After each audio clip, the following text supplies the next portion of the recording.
Hello everybody, welcome to Chop Brew episode 6. We're calling this one Growing Hops at Home Part 1. The thought and hope being that this will be one of an ongoing series throughout the spring, summer, and fall of 2013 that kind of helps people see how, when, where, and why to grow hops at home. It's a process that is pretty easy and if handled correctly will pay you off tenfold for your effort with beautiful hop cones for the homebrew kettle.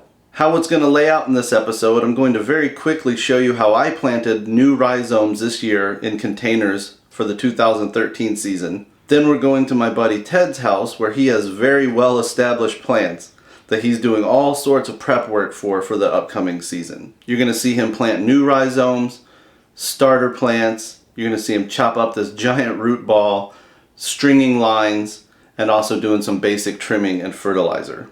So come along and see how some of your fellow homebrewers are growing hops at their home and see if it's something that you might be interested in. Hop for hop, brew for brew.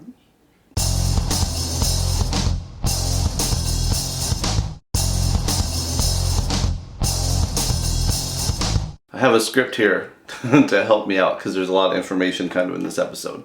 Basically, when you're starting to grow hops at home, there's 5 main steps that you're kind of looking at and concerned about. The planting, the support system or the trellis, maintenance, which is water, trimming, keeping funk and bugs off, harvesting of course, and then drying, packaging, and usage of homegrown hops. In this episode, we're pretty much going to focus on planting. We're going to get a little bit into maintenance and some of the support system elements, but it's really about just how to get that first step going because I know from emails to Chop and Brew and just from scouring the forums that every year there's a new batch of homebrewers that are interested in trying this. So, for as far as planting, the first time I ever grew hops I grew them in the containers based on an article from Colby from Brew Your Own, which I will hyperlink under this episode. I grew them in containers at our last house, which was a rental because I pretty much didn't have full control over the yard and I didn't want to plant a highly aggressive thing in this rental property. So I decided containers would be an easy way to go to kind of keep it temporary. Brian Adams gave me some fungal rhizomes that I put into these containers and I made a makeshift type clothesline setup you see in these pictures. So I ran twine from the stakes in the container up to the top of the first tee, then horizontally to the other one, and it worked surprisingly well. In my first year growing, I had no idea that these hops were as resilient as they turned out to be. They will grow wherever they find a place to grow. So they grew upwards from the pot to the top of the first tee, and then they just straight up grew horizontal to the other tee. As long as you kind of help them along their way, if they start twisting and trying to grow straight up, make sure they get wrapped around that twine. And I got a really good yield for a couple of years. I made a couple of dark milds and kind of English vibed low gravity beers with those fuggles. Usually using the fuggles to supplement commercial hops that I would use for bittering. It's hard to determine what the alpha acid is a lot of time on homegrown hops, so you may not want to depend on them for bittering, but I've also had a lot of people say, they're just as awesome and potent as commercial hops. But then when I moved into this house that we currently live in and we bought, the problem is the other end. I'm not really ready to commit a spot for this aggressive thing somewhere on my property. So again, this year I went with containers. So I'm just gonna let them go for a year, get them built up and in good shape, and then next year I will dedicate them to some place, either near an arbor or a pergola, or just figure out what area of my yard I'm willing to kind of let get overgrown with hops. They are fairly aggressive, but there's things that you can do to kind of tame that aggression, as you'll see when we head to Ted's house in a couple of minutes. For this new crop, I went with Centennial, the ever popular and easy to use Centennial hop. And I got these new rhizomes from Brew, nicobrew.com. Check them out. They actually still have Centennial rhizomes specifically, even at this point in the year. So if you like what you see in this episode and you want to try this, give them a shout real quick and get you some rhizomes. But if you're thinking about 2014, Brew is also a good option. Get on their email list, check them on Facebook, keep up with their website because they start taking pre-orders in January 2014 for the upcoming growing season. And it's not just Centennials. At that point, they'll have like more than a dozen: Cascade, Chinook, CTZ, Mount Hood, Nugget. But right now all they have left is Centennial, so I scooped some up. Let me tell you about how I plant container hops. I start with these 2 barrel-looking containers. They're fake plastic, but they look like old school wooden barrels. In a separate can, I mix 1 bag of topsoil and half a bag of compost/manure, a little bit of bone meal for the nutrients. I read that this really helps kind of get the nitrogen and other things that the hop vines want to get going. I mix that all together, get it nice and even. I pour that 1 to half dirt mixture into the barrel and smooth it out. Planting the rhizomes themselves is totally easy. The main thing is you don't want to bury them. You want to simply place them in a small trench that's maybe a 1/2 inch to 1 inch deep and then cover it with the dirt. I've actually seen it where some people basically just place the rhizome on the ground or on some like pre-treated dirt surface and put a mound over it. That way that sun's heat is getting to it a lot quicker. The water's reaching it a lot quicker. So yeah, you don't want them deep. You definitely want to keep them really close to the surface. Once I have my rhizomes planted, I move my containers into place where I thought that they would be for the rest of the season. And in my case, I surrounded them with some like wire fencing because we have a lot of rabbits and squirrels that like to go digging through all of our plants and our pots that are out there. Especially right now, springs come so late in Minnesota, it just seems like these critters are on the hunt. Like I said, this year will be more of an establishment year for these hops. You never know how much growth you're going to get on a first year of any plant, whether it's a rhizome you order, or a rhizome someone gives you, or a rhizome you move from somewhere else. You never know how that shock is going to affect it. That being said, though, I personally got a good yield the first time I ever grew the fuggles at my rental house, and you'll see all over forums where people kind of say that first year jitters is kind of a myth. But I'm going to give it a year. I'm just going to let it go bonkers. I'm not going to treat it like I need these hops. What I need is a strong hop plant for my second year next year so I can put them somewhere a little bit more permanently where they'll just thrive annually. So that's basically how I did it. I'll try to update you throughout 2013 on how mine are going. What I really want to do is take you over to my friend Ted's house where good old Ted and Paul were doing a lot of prep work for the upcoming season, and he's got a lot of hops in different stages of maturity. So it was a really rad day, and check out Ted and Paul's excellent hop adventure. So here we are at Ted's house, man. Introduce yourselves, guys. What's up? I'm Ted Weidman. This is it's my garage. Welcome. I'm Paul Trombley. We're over here. Ted's doing day 1, phase 1 of 2013 season hop growing. Yes, sir. So we've kind of already shot it, and now we're going to talk about it. What is it we did, like in a nutshell, over the last like hour and a half? Big picture was I decided I was going to dig out one of my big cascades. I've got 2. It's just too much. I mean, I had literally too much cascade. I've got a side business that gets busy in the fall, and I just literally, I still probably have in my freezer 2 pounds of cascades left over, and it's the growing season. It's spring now, so it really was no point in me having as many cascades as I did. Not a bad problem, though. No, not a bad problem at all. First world problems. Right. So it just got to be too much. We dug out one of those crowns, put a rhizome in its place, put a starter plant in its place, fertilized. We did some cuttings, trimming, hop maintenance, ran some ropes. Yeah, so for like, why grow hops? You know, if you're a home brewer that can buy them or order them anywhere, why would you grow them at home? It's almost just an extension, almost. Yeah. And it's an easy step to take, that's for sure. It's cheap to start. You know, if you're just buying $5-10 worth of rhizomes, throw them in the ground. Yeah. You spend that once, maybe $10 or $15 a year on fertilizer, probably $50 a year on water. The rest is just the hop doing its thing. Yeah. It's fun. I mean, it's a fun hobby. It's like Paul said, it's an extension. It's one more thing you get to control, and it's just fun to have. I don't know, personally, I like just going out there throughout the year and watching them grow and grow, but as soon as once they sprout their cone, it's just like awesome to go check in on. So let's talk about it in order, I guess, of things we did, even though we're kind of starting way into the process. But we dug up this giant root crown. You guys were making hay and digging deep, right? Right. You kind of said you had too many centennials. Too many cascades. Too many cascades. Too many cascades. So I didn't really need it. So I wanted to get something that I wanted more cones of in its place. So I swapped it out with a centennial, which I really like.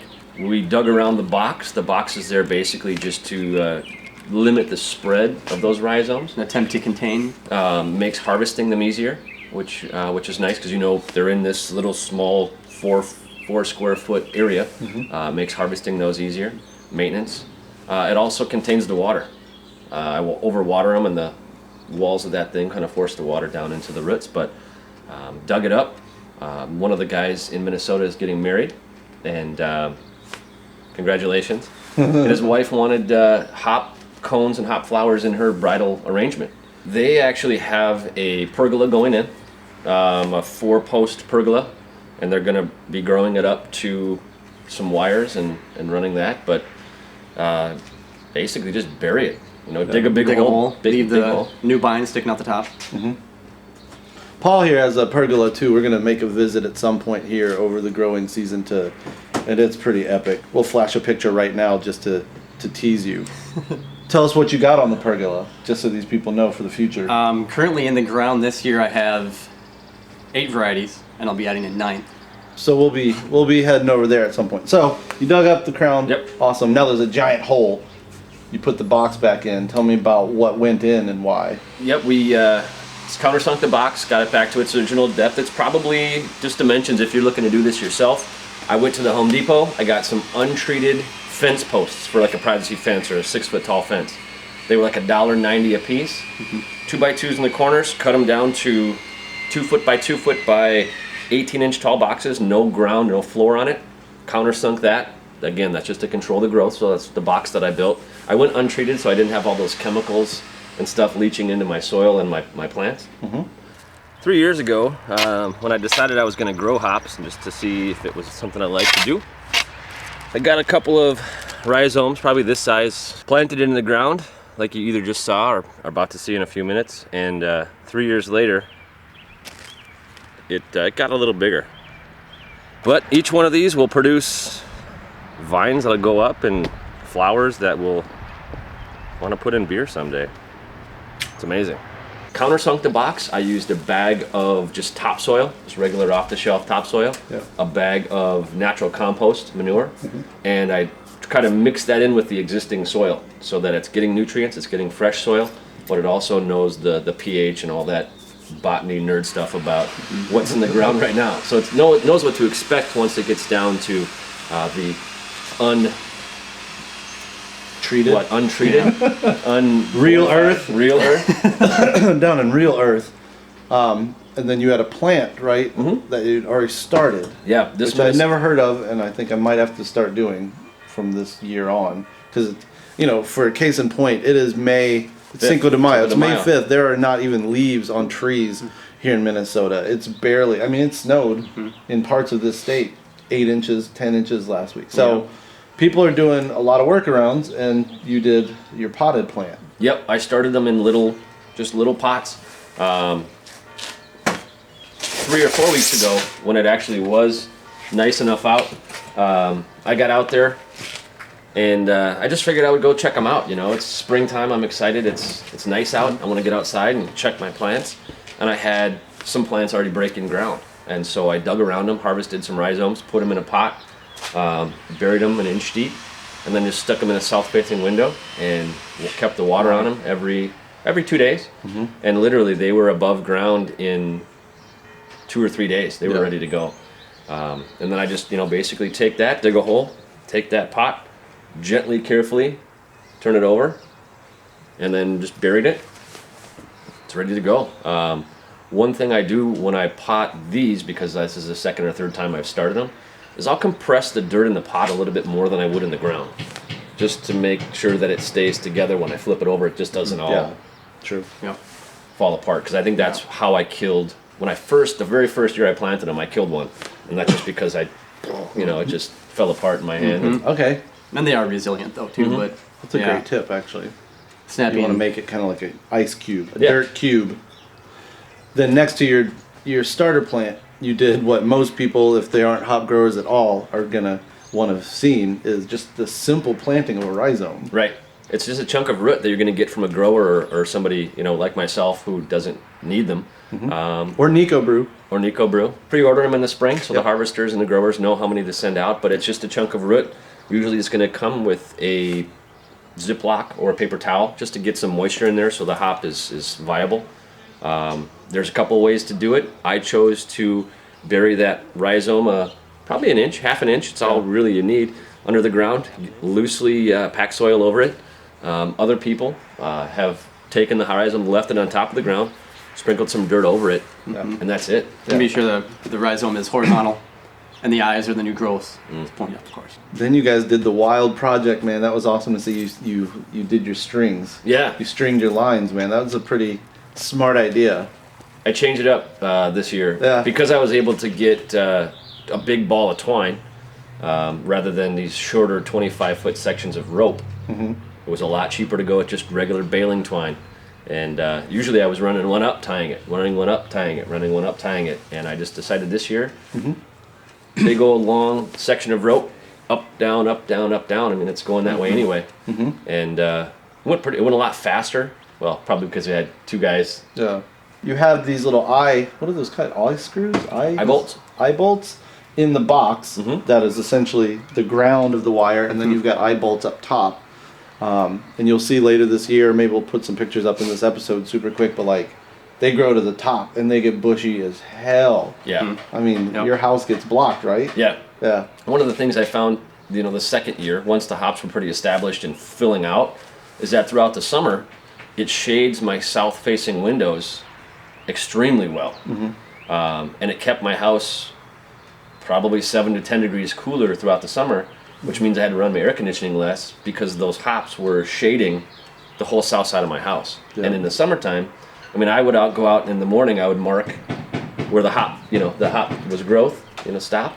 I'd come out the following morning, and it was 10 inches, 10 to 12 inches of growth every day. Yeah. What happens is basically they grow like crazy for that first month and a half, too. They basically get the length of the vine, and then all of a sudden they kind of start growing off. They start doing the offshoots or the runners. Arms. Yeah, and then, towards late summer, that's when you start seeing these little buds, and they turn into cones, and they turn into the thing that we all know and love. And the idyllic cone shape starts to form. And so you ran your wires, and then you trimmed. What are you going for number-wise? You can see some of yours are already like thriving and doing a good job. So you had to do the sad deed of taking some down. Got to do it. The plant is going to use the energy that it has either stored or gets from the soil to grow, and that's both growth up, growth laterally, but it wants to thrive, and the more it thrives, the happier it is.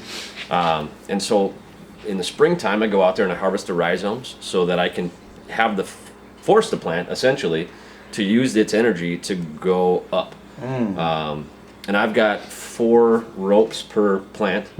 I usually let 2 train and allow 2 vines to go up. That forces the plant to use all of its energy in a certain number of vines. The more energy it has, the more flowers it can support.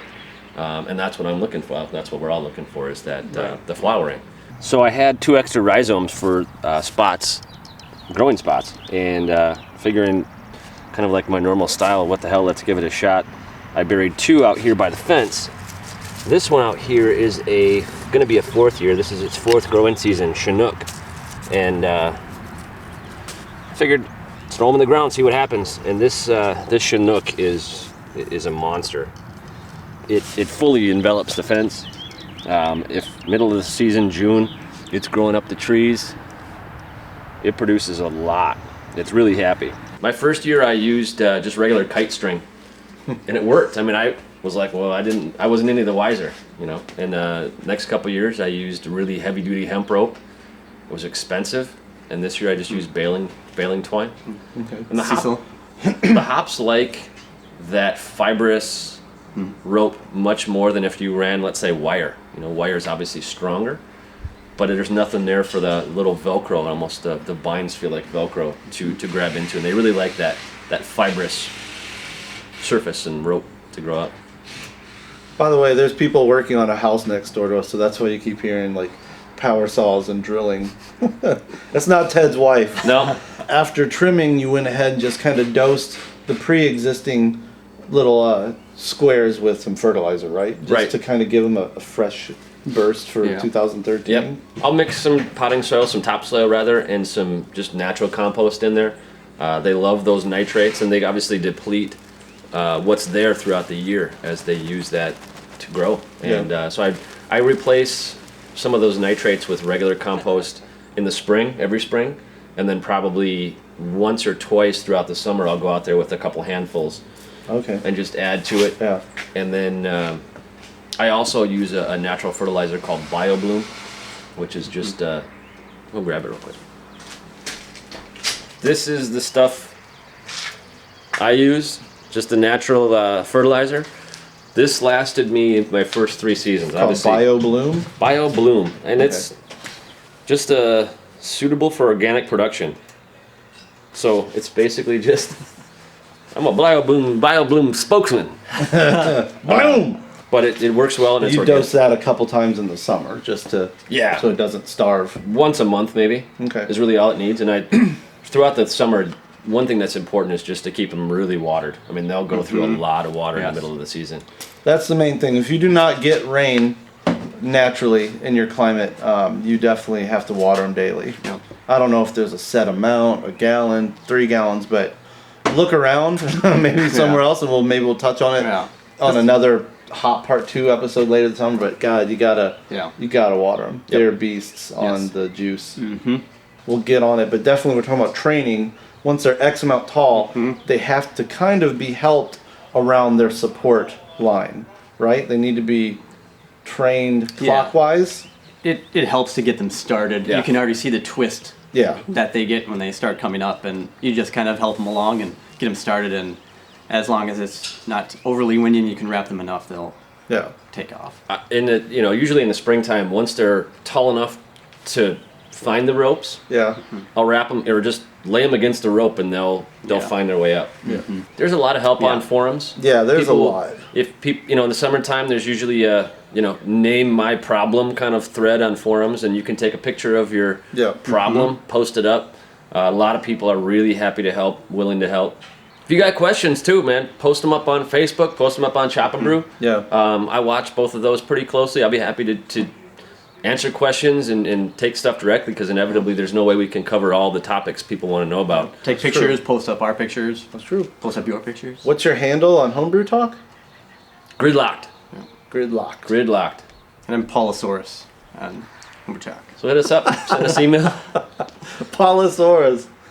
That was a lot of fun. I always like going to hang out with Ted and Paul. We've actually got an interesting episode up our sleeve for later this summer. Can anybody say hop pong? Ted and Paul both have some really cool threads from their various hop projects over the years at homebrewtalk.com. I will hyperlink that. This is going to be like a hyperlink extravaganza underneath this episode, actually. If you want to see something really cool, we produced a lanyard video about cooking hops. As Ted was trimming those Magnum Centennial Cascades, I decided I wanted to try something that I had heard a lot about, which is cooking hop shoots before they're too mature and developed. So I took those little baby trimmings, brought them home. Elsa and I sauteed them, essentially, and we ate them up, and we did some tasting notes. So if you haven't already seen those floating around, it's been on Facebook and YouTube, but if you haven't seen it, check out chopandbrew.com, click on Lanyap, and watch Elsa and I eating hops. I'll give you a hint. One of us liked it and one of us did not. Coming up in future episodes, like I said, we're going to go back to Ted's house.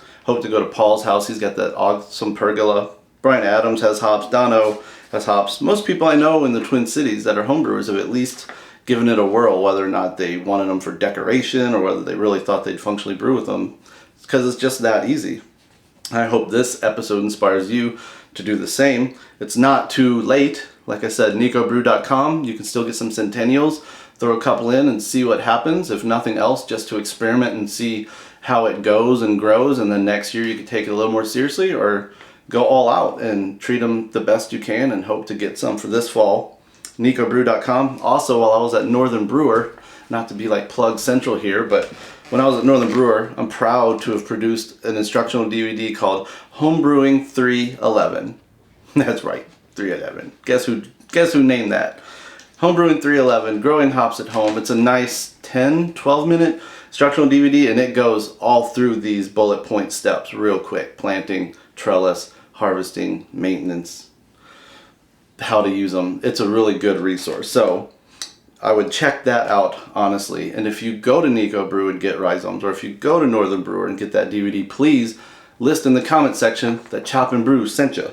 Also, just to keep throwing the resources out there, I would say Brewing TV, the episodes that we produced, episodes 17, 45, and 71, Hop Madnesses 2010, 11, and 12 are all three worth seeking out. We kind of do a lot of this stuff that you'll see on Chop and Brew already in those, but no two hop farms are honestly the same. No urban growers do things the same. So, but add those to the canon of knowledge for hop growing. And also, one thing that people wanted me to point out when doing this episode was hops can be toxic to your dog. So I'm also going to hyperlink a blog that was written while I was at Northern Brewer about that. There's a couple of links within that blog to the actual scientific data about this. But then more important than that, or at least more casually important than that, is there's a long thread of comments in there with actual home brewers and their real life experiences, whether good or bad, with their dogs ingesting hops. Charlie P, for one, could care less about a hop cone on the ground or a hop pellet that falls on the floor, so I'm not too worried about it. But if your dog likes to eat random things, which many are prone to do, you might want to check out the thread on that the thread of comments under that Northern Brewer Connect blog post, which I will post. Thank you for coming to Chop and Brew. The support has been overwhelming and it's awesome. Getting new subscribers and likes every day, getting great dialogue going on the email, tons of great episode ideas. I've gotten a lot of emails from all over the US from people that want to know ways that they can actually contribute or support Chop and Brew, asking if there's merch. I really hope to have merch up and running, but for right now I'm really focusing on just getting out high quality or decent quality videos. One way you can contribute though, if you just really want to, the only real way to do that right now is through the Vimeo version of these episodes. There's a function called Tip Jar. So if you really want to help Chop and Brew, get some lights, get a couple hard drives, make sure there's always plenty of brewing supplies for episodes, I would appreciate the contribution, but I'm definitely not like calling this a pledge drive or anything by far. So give if you want, don't give. Hopefully merch will be an easier way for people to show their support further down the road. Again, I hope this episode inspired you to try growing hops. There's nothing cooler than adding another part of the process to home brewing that basically helps you grow an ingredient. And that's just another point of pride and another thing that you can tell people, like, I grew the hops, you know, this flavor, this aroma that's in here, I helped that come to fruition. So it's an amazing thing. We'll check in with a bunch of home brewers and hop growers. Let me know how your experience is going. And until then, man, hop for hop and brew for brew. Drink your coffee.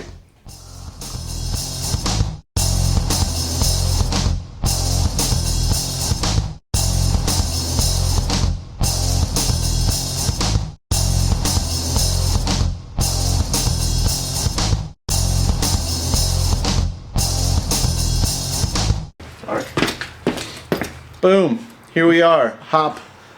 Never mind. Hop drop. For the record, I was going to shoot this outside near my hop area, but it's storming. And then I was going to shoot it in the dining room where I could relax, but the turtles won't shut up. Keep banging their shells against the thing. So I'm trapped in the kitchen with this lamp for key lighting. It's homebrewing, ladies and gentlemen. Homebrewed video. It's like a rough cat tongue that's licking you. That's exactly what they taste like. The texture of a rough cat tongue.